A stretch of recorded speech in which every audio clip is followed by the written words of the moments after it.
but the Sith have been extinct for millennia.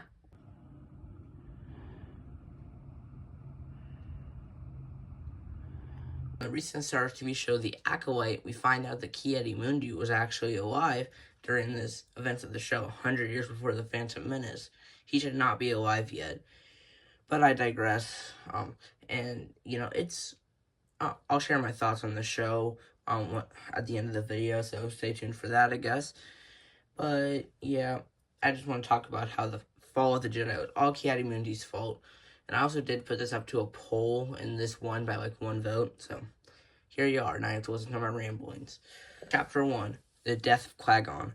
Since Ki-Adi-Mundi said the Sith have been extinct for millennia, even though he specifically knew the Sith were around, probably. Since, only Qui-Gon and Obi-Wan went, which led to Qui-Gon's downfall at the hands of Darth Maul. Led to Anakin and Obi-Wan training together that eventually led to Anakin falling to the dark side because Obi-Wan wasn't the best mentor that he could have been, as to where Qui-Gon would have been the best mentor Anakin could possibly have had.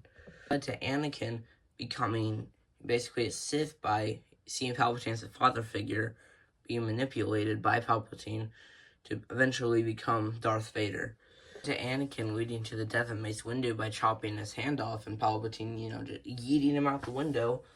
And Darth Vader was born on this day, and as Anakin Skywalker died. 5 Jedi died in Palpatine's office. That's to be some kind of record.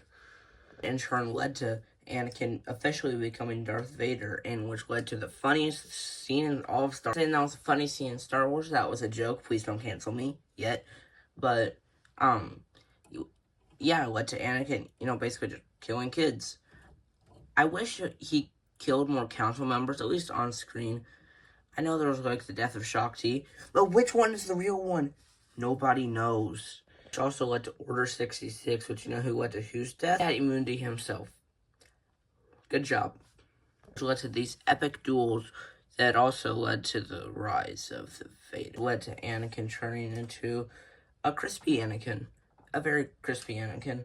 I don't think it would taste that good, but he was on fire for a little bit. To the rise of the true Vader.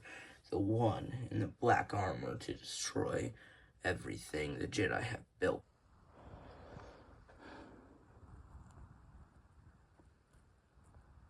For the Acolyte ahead, you probably don't care. Show, the show is alright. It's not good by any stretch of the imagination. It's not bad, per se. There's a lot of things I don't like. A lot of the characters can be really annoying. Like Yellow Lightsaber Dude, whenever his neck got snapped by Smiler Ren, I was cheering. Not many characters that are good main protagonists make me cheer whenever they die. Like some villains, maybe. And Jackie, too. Like, so many of those characters are just so annoying. Seriously, they feel like they're written by Disney Channel back in, like, the early 2000s. But there's episode 5 was better. Like, the fighting was pretty cool. But the best part of the show is Master Soul and Basil, that sea otter looking thing. Because it's a very low bar. But the show is fine, I guess. It could be better. It could be worse.